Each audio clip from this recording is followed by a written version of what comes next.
Es la 1:01 p.m. Es un gusto saludarlos en Meridiano Blue. Hoy viernes 16 de mayo comenzamos con noticia urgente desde los juzgados de Bogotá y que puede tener serias implicaciones en el escándalo de corrupción en la unidad de gestión de riesgo. Acaba de ser negado el preacuerdo que había alcanzado la Fiscalía con el exdirector de la unidad, Olmedo López. Las causas, los motivos, Juan Esteban Quintero. Ricardo, buenas tardes para usted y para todos los oyentes. Hoy se estaba realizando esta audiencia de verificación del preacuerdo Olmedo López, el principal involucrado en el escándalo de corrupción en la Unidad Nacional de Gestión del Riesgo.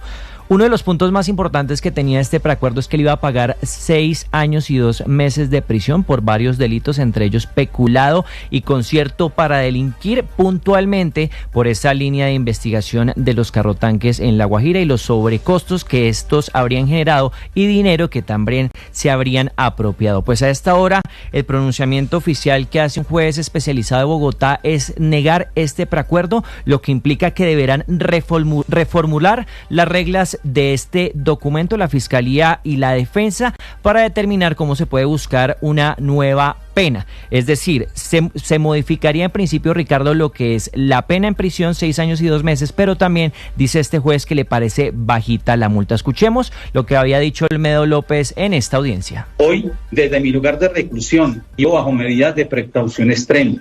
Me abstengo de circular por zonas vulnerables a francotiradores. Vigilo con desconfianza los alimentos que recibo por temor a ser envenenado. Y vivo bajo la amenaza latente de un posible atentado durante mis traslados a diligencias externas.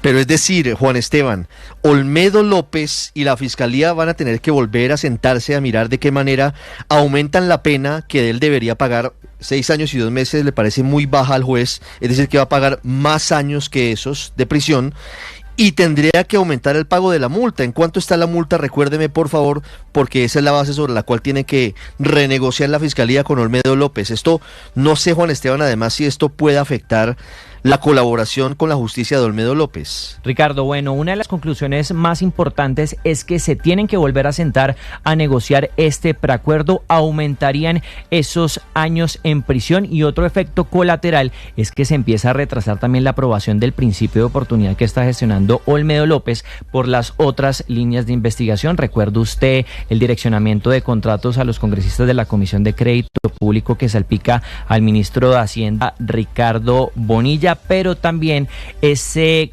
convenio entre la Agencia Nacional de Tierras y la Unidad Nacional de Gestión del Riesgo, y también otro direccionamiento de contratos por los que se habrían visto beneficiados el exdirector de la Función Pública, César Manrique, y una de sus personas ficha en la unidad, que era Luis Carlos Barreto Gantiva. Todo esto empieza a retrasar esa colaboración, pero reiteramos, la noticia es que a este juez no le gustó lo que se había acordado con la Fiscalía y implica que se tengan que aumentar los años en prisión. Se cayó el preacuerdo de la Fiscalía con Olmedo López, 1:04, detalles en blurradio.com. Hay otra noticia urgente, tiene que ver con una grave alteración del orden público en el Catatumbo. Un niño fue asesinado, hay otros 11 personas heridas en la zona del Catatumbo por un ataque hecho con drones con explosivos. Responsabilizan a las disidencias del Frente 33 de las FARC, el mismo grupo que en teoría se va a concentrar y está en un proceso de paz y contra quien no se puede hacer operaciones ofensivas por orden del presidente Gustavo Petro. Cristian Santiago. Un nuevo ataque con explosivos lanzados desde drones se produjo en la subregión del Catatumbo, exactamente en la vereda 20 de julio, perteneciente al corregimiento de Versalles, que hace parte del municipio de Tibú, en esa región de norte de Santander. El alcalde de esa población, Richard Claro, lamentó los hechos y dijo que se trabaja para evacuar a las personas heridas. Allí resultaron afectadas 4 familias, entre ellas un menor de edad, el cual falleció. Y en estos momentos la madre de ese menor de edad está gravemente herida. Estamos coordinando desde la administración municipal, articulando con las entidades de orden nacional y departamental para la extracción de la madre y la atención de todos los heridos. Entre tanto, Nelson Arévalo Carrascal, de la Corporación Red Defensora en Derechos Humanos en Norte de Santander, lamenta este tipo de acciones que ha cobrado la vida de varias personas en el Catatumbo y que está dejando a civiles afectados por esta confrontación armada. Por eso rechazamos y solicitamos a los grupos, a todos los que están en conflicto en la región del Catatumbo, a que respeten ese mínimo humanitario No utilizar esas armas indiscriminadas que atentan contra la población civil, contra los que nada tienen que ver en esta penosa guerra que estamos viviendo y donde vemos que no hay una operatividad del Estado para controlarla. Aunque las autoridades no han dado con los responsables, las mismas comunidades señalan que quienes perpetraron este ataque fueron integrantes de las disidencias de las FARC. 1:06, hay disturbios a esta hora en la Universidad Nacional en Bogotá. Está bloqueada la calle 26 en la carrera 33 y está cerrada la carrera 30 con calle 45. Atacan encapuchados con bombas molotov, con papas explosivas, con caucheras y con machetes a la fuerza pública. Acatan la orden de movilizaciones y de protestas que dio el gobierno nacional luego del hundimiento de la consulta popular. Felipe García. Desde el jueves por la noche, un grupo de encapuchados se tomó el edificio de Sociología de la Universidad Nacional con el fin de alistar los artefactos con los cuales iban a atacar la fuerza pública. Muy temprano en la mañana de este viernes se tomaron la entrada de la universidad por la carrera 30, pero sobre todo la de la calle 26, por lo que generaron un caos en la movilidad y miles de usuarios de Transmilenio se vieron afectados por el cierre de varias estaciones. Con piedras, palos, bombas incendiarias e incluso machetes, los encapuchados iniciaron el ataque contra los uniformados de la UNDEM o Antiguo SMAT.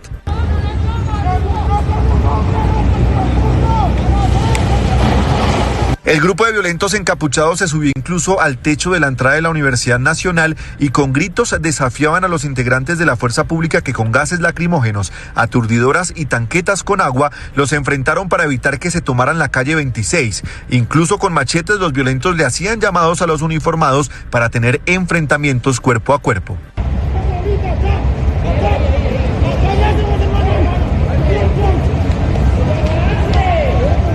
Muchos de estos encapuchados aprovechan que la fuerza pública no puede entrar a la universidad para alistar los artefactos con los que continúan su ataque. Hasta el momento no se han registrado personas lesionadas en medio de estos disturbios. 1:08, a propósito del llamado a las calles del presidente Petro luego del hundimiento de la consulta popular en el Senado, el presidente de la Corte Constitucional hizo un llamado desde Cartagena a respetar el orden institucional del país. Dálida Orozco. En medio de la coyuntura política que vive el país tras el hundimiento de la consulta popular en el Congreso, desde Cartagena el presidente de la Corte Constitucional, Jorge Enrique Ibáñez, pidió garantizar el orden institucional del país. Además, el representante del Alto Tribunal cuestionó los llamados que generan cualquier tipo de confrontación o alteraciones de orden público. Todos tenemos que garantizar y defender el orden constitucional en calma, con tranquilidad, con llamados a la concordia, a la paz y no llamados a utilizar otro tipo de estructuras u otro tipo de llamados que afecten la estabilidad institucional, el orden público o nos generen confrontación de ninguna naturaleza. A su vez, el presidente de la Corte Constitucional insistió en que respeta los llamados del gobierno, pero que su deber es garantizar el orden constitucional. 1:09, hay advertencia de la Contraloría frente al riesgo de apagón en los próximos años en Colombia. Nicolás Rodríguez. Ricardo, eso lo menciona en medio del Congreso de Acolgen, que dice que lo más probable es que para unos pocos años, aproximadamente en 3, Colombia y Bogotá específicamente se encuentren en riesgos de racionamiento. Esto después de la denuncia de lo que hizo el alcalde Carlos Fernando Galán como proyectos del metro y el Regiotram que se verían afectados si Colombia no resuelve la situación. Habla el contralor delegado del sector de Minas y Energía, Germán Castro. Podido expedir las licencias correspondientes. Si esa línea no llega, vamos a tener problemas. El problema ya empezó porque si usted averigua con Enel o con la empresa de energía de Bogotá se dará cuenta que hay una cantidad de proyectos que han pedido energía y no se les puede entregar energía porque no hay.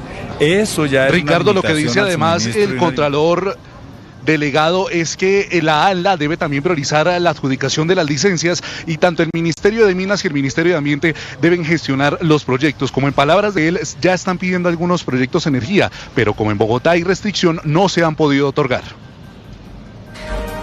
Muy bien, Nicolás, 1:11. Hay desarrollos del escándalo del nuevo rifirrafe en el gobierno entre la saliente ministra de Justicia, Ángela María Buitrago, y el presidente Petro y el ministro Armando Benedetti. La ministra dice que tiene graves indicios de posible corrupción en el gobierno. Rocío Franco.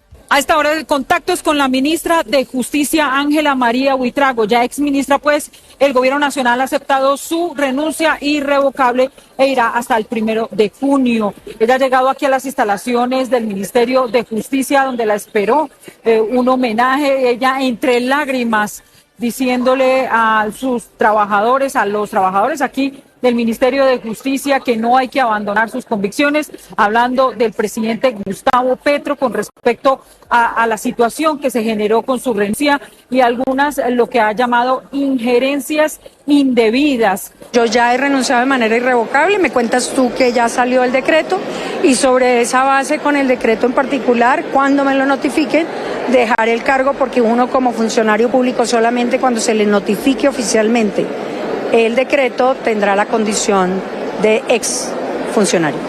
El presidente le dice que a usted sin rencor. ¿Qué le responde a usted? No, yo siempre he dicho que no, y creo que no. Al presidente yo le cogí un gran respeto, yo no soy amiga del presidente, en mí no hay rencor, hay un cumplimiento de una obligación constitucional y legal. Ni con Angie Rodríguez, ni con Armando Benedetti, ni con absolutamente nadie de lo que yo estoy contando aquí, ni hay problema personal, ni hay rencor. 1:12, Rocío, gracias. Hay paso restringido a esta hora en la vía al Alto de la Línea por un grave accidente ocurrido esta madrugada. Fernando González. El siniestro vial se registró en la mañana del día de hoy a la altura del kilómetro 32 en la salida del túnel Los Azulejos, cuando dos tractocamiones chocaron, uno de ellos conducido por Jairo Bojacá Zárate, quien falleció en el lugar de los hechos, el otro conducido por Héctor Mauricio Betancourt, quien resultó ileso. La movilidad a esta hora es reducida a un solo carril en ambos sentidos. En Meridiano de Blue Radio, Miguel Bermúdez, director operativo de tránsito del Tolima. El corredor vial que comunica el departamento del Tolima con el Quindío con paso en un solo sentido vial. Vamos a tener que esperar el transcurso del día mientras que continúan los trabajos para recuperar operativamente este corredor. Todo esto tomando en cuenta el grave accidente que se presentó esta mañana, donde lamentablemente falleció una persona y tuvimos que generar intervención operativa. Agradecemos a todos los usuarios viales tener presente esta información, con calma en el corredor vial y recordar siempre seguridad vial. Autoridades ambientales también trabajan a esta hora para evitar contaminación en la zona luego del derrame de aceite de palma que transportaba uno de los vehículos. Noticias del mundo a esta hora, 1:13, que comienzan con los líos del fiscal jefe de la Corte Penal Internacional, cuestionado además por su pasividad frente al oprobio del régimen de Nicolás Maduro. César Moreno. Hola, muy buenas tardes. Paz, justicia y verdad son los tres pilares de la acción misionera de la Iglesia y de la labor de la diplomacia de la Santa Sede, que el Papa León XIV indicó en su discurso al cuerpo diplomático acreditado ante la Santa Sede, recibido esta mañana en el Vaticano. Instó a los países de todo el mundo a construir puentes con la Santa Sede ante los retos del mundo hoy, luchar contra las injusticias que conducen, entre otras cosas, a condiciones indignas de trabajo y a sociedades cada vez más fragmentadas y conflictivas. Un mondo in cui ognuno possa realizzare la propria umanità nella verità, nella giustizia e nella pace. El domingo será la misa de inicio oficial del pontificado de León XIV. En Oriente Medio, 143 muertos dejan los bombardeos de las últimas 24 horas en Gaza. No hay campos de refugiados, ya no funcionan hospitales y la ONU, preocupada por lo que está pasando, dijo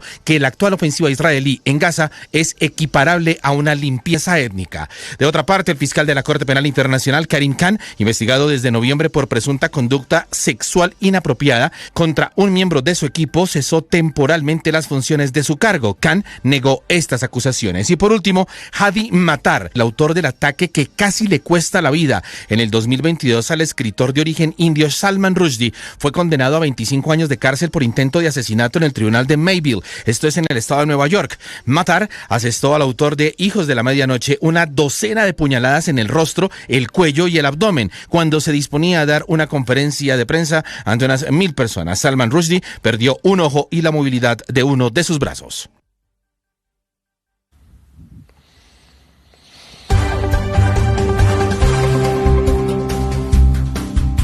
Canción que distingue a los escarabajos, como les decíamos y les decimos a los grandes ciclistas colombianos en el mundo. Hablamos de la destacada actuación este viernes en la 7ª etapa del Giro de Italia de Egan Bernal. estuvo en la pelea, etapa de montaña, John Jaime Osorio, y llegó tercero a la meta. Hola Ricardo, un abrazo. Mire, aquí hemos celebrado muchas veces las victorias de los colombianos en etapas y en carreras, pero creo que hoy es día de celebración. Es un tercer lugar en la etapa, pero es el regreso de Nairo a las grandes vueltas con toda la fortaleza, con toda la potencia, con toda la condición que exhibía antes del accidente. No ocupaba un podio de una etapa desde que fue campeón del Giro en el 2021. Entonces, verlo ahora atacando a 600, 700 metros de meta, con el equipo proponiendo en el ascenso, incluso él cuando llega, dice, vi la meta tan cerca que me lancé y creí que me daba, pero me faltó un poquito. Está en un punto muy alto de rendimiento y esto es motivo de celebración. Fue tercero en la etapa, ganó Juan Ayuso, el segundo fue Isaac del Toro, los dos del UAE, y el tercero fue Egan. Egan entró en el grupo a 4 segundos, donde Isaac del Toro pasa en la segunda posición y él pasa por delante de Roglic, que es el líder, que vuelve a tomar la camiseta rosa, pero Egan le descuenta hoy 4 segundos por bonificación. Pero más allá de que esté a 46 segundos, que esté en la pelea, que esté en la condición, es el momento que está viviendo y ese tercer lugar creo que es un buen augurio para este Giro que apenas comienza. Anuncia Egan Bernal con buenas sensaciones y el tercer lugar en la etapa de hoy. Hay que destacarlo también, no siempre hay que celebrar solo cuando se es número uno. Claro, cuando se regresa del escenario tan complicado en el que estuvo Egan Bernal, esto es para sacar la champaña y celebrar, Jota. Después de lo que vivió Egan, uno decía que se vuelva a montar en la bicicleta es un milagro y se montó en la bicicleta. Que vuelva a competencia es un milagro y volvió a competencia y en su primer año cargó caramañolas, trató de terminar las etapas. En el segundo año empezó a trabajar como coequipero y no tuvo problema en ponerse el overol. El año pasado ya empezó a figurar dentro del equipo en un rol más de cabeza de grupo, pero sin resultados tan importantes. Y ya este año verlo ahí en la pelea y luchando por la victoria de etapa en la primera llegada en alto, creo que es un buen augurio para lo que viene. Muy bien, Jota, gracias. 1:18, una pausa. Ya les traemos las imágenes de las cámaras del Senado que demuestran que la teoría del fraude con la que el gobierno intenta desvirtuar el hundimiento de la consulta popular no tiene sustento. Les contaremos por qué la justicia, después de muchos años, determina que Luis Carlos Restrepo, el excomisionado de paz, no impulsó una falsa desmovilización de guerrilleros. Y les contaré de la grave situación del Catatumbo, hoy un atentado que deja un niño muerto, pero además de eso hay miles de desplazados que siguen en la zona.